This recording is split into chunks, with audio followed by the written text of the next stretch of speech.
بسم الله الرحمن الرحيم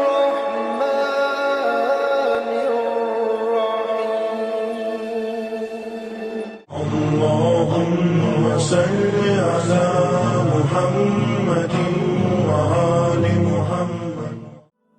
باہر کی سوسائٹی نے ہم کو اپنے حقوق تو بتا دیے، اس کے یہ رائٹس ہیں تو اس کے یہ رائٹس ہیں، تو اسلام کہتا ہے کہ آپ اپنے پہلے فرض پورے کریں پھر حقوق مانگیں۔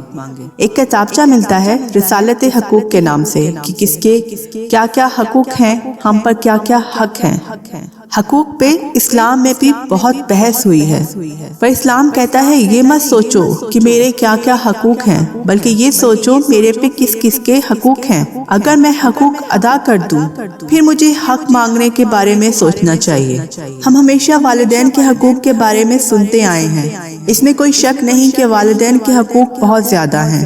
مولا علی فرماتے ہیں کہ اللہ کے بعد، رسول خدا کے بعد اور امام وقت کے بعد والدین کے حقوق ہیں کہ جن کے بارے میں ہم سے سب سے زیادہ پوچھا جائے گا، لیکن والدین کے حقوق کے بارے میں ہم پھر کسی اور دن ڈسکس کریں گے، کسی اور ٹاپک میں انشاءاللہ۔ آج ہم جس کے بارے میں بات کر رہے ہیں وہ ہے اولاد کے حقوق۔ تو چلیں اولاد کے حقوق پہ بات کرتے ہیں، لیکن اس سے پہلے میرے چینل کو لائک کریں، شیئر کریں، سبسکرائب کریں اور بیل آئیکن کو پریس کریں۔ شکریہ۔ تو بڑھتے ہیں آج کے اپنے اس ٹاپک کی طرف۔ حضرت علی علیہ السلام کہتے ہیں کہ ہر بچے کا ماں باپ پر کچھ حق ہوتا ہے۔ بچہ اتنا چھوٹا لاشعور جس کے پاس ابھی شعور نہیں آیا، عقل نہیں ہے، سمجھ نہیں ہے، تو وہ اپنا حق مانگ نہیں سکتا۔ حضرت علی علیہ السلام کہتے ہیں کہ ان کا حق ادا کرو، کیونکہ وہ ابھی سمجھ نہیں رکھتے، جب بڑے ہوں گے تو سمجھیں گے۔ مولا کہتے ہیں کہ بچے کا پہلا حق ہے کہ اس کا نام بہت پیارا رکھیں، اور سب سے پیارے نام اللہ کے نام، اس کے انبیاء کے نام اور اہل بیت علیہ السلام کے نام ہیں، جو نام بھی پاک ہوں۔ اچھے نام سے مراد ہرگز یہ نہیں کہ جو فلمی کردار پسند ہو وہ رکھتے۔ دوسرا حق بچوں کا یہ ہے کہ اپنے بچوں کو اچھے آداب سکھائیں، اچھے اخلاق، ان کی تربیت ایسے کریں کہ ان کے اخلاق سے لگے کہ اہل بیت کے ماننے والے ہیں۔ مولا نے کہا کہ جہاں پر بھی ہمارے ماننے والے جائیں گے، اگر بچہ ہوگا لوگ اس کی تربیت اور اخلاق دیکھ کر متاثر ہوں گے۔ ایک واقعہ بیان کرتی چلوں امام حسن اور امام حسین کے بچپن کا۔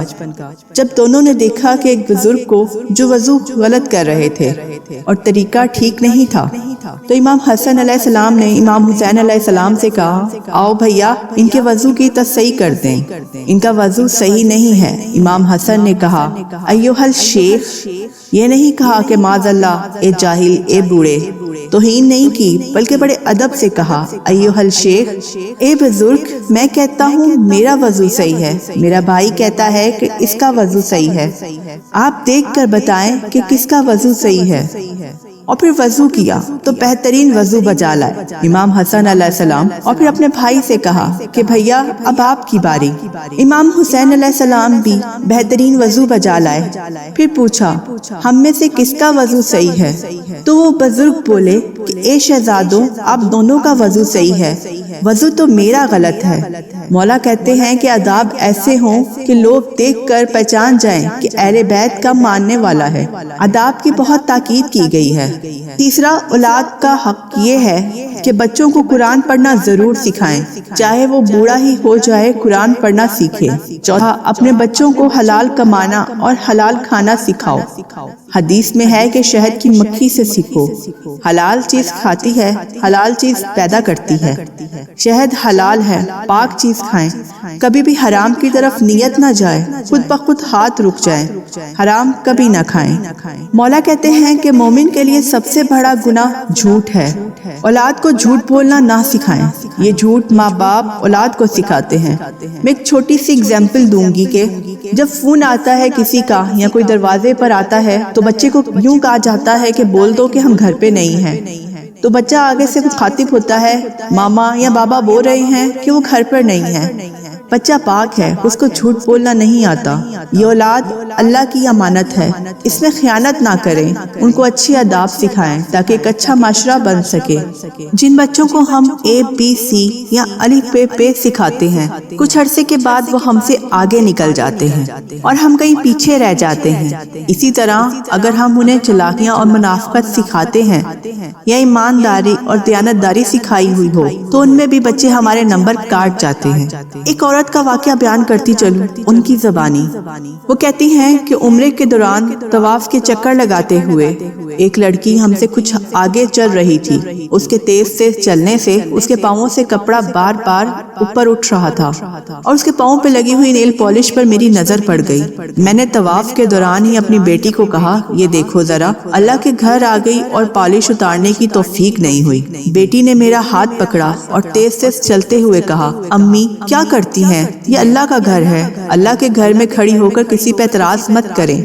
دوسری مرتبہ پھر حتیم میں نفل پڑھنے کے لیے بیٹھی تو سب بچوں کے لیے 2 نفل پڑھے۔ پھر بیٹی نے اشارے سے بلایا، جب باہر نکلی تو اس نے کہا، امی سب کا حق ہے کہ وہاں پر نفل پڑھیں، اب کسی اور کو بھی موقع دیں۔ اس کے بعد عمرہ مکمل کر ہم بہت تھک کے حرم پاک کے صحن میں بیٹھ گئے۔ مزید چلنے کی ہمت نہیں تھی۔ میرے شوہر نے کہا، آپ لوگ یہیں بیٹھ کے انتظار کریں، میں یہیں کھانا لے آتا ہوں۔ جو ہی ہم نے کھانا کھولا اور سامنے چیزوں کو ترتیب سے رکھا، ایک خاتون ہمارے پاس آ کے رک گئی اور پوچھا، کچھ کھانے کو ملے گا؟ میں نے کھانے کے سامان کو دیکھا، جتنی بھوک تھی اس کے مطابق وہ کھانا ہم 5 لوگوں کے لیے ہی تھا، لیکن میرے کچھ بولنے سے پہلے ہی بچوں نے اپنا بیٹھنے والا دائرہ تھوڑا سا مزید کھلا کر کے اس خاتون کو ساتھ بٹھا لیا اور کہا، جی بالکل، بسم اللہ کریں، اور ایک کولڈ ڈرنک بھی کھول کر اس کو پکڑا دی۔ اس دن کھانے کا لطف کچھ الگ ہی تھا اور برکت اتنی تھی کہ سب نے پیٹ بھر کے کھانا کھایا۔ اپنے ہوٹل میں واپس آ کر میں نے بیٹی سے کہا، مجھے اپنے آپ سے شرمندگی ہو رہی ہے کہ میں کتنی کم عقل اور بری ہوں۔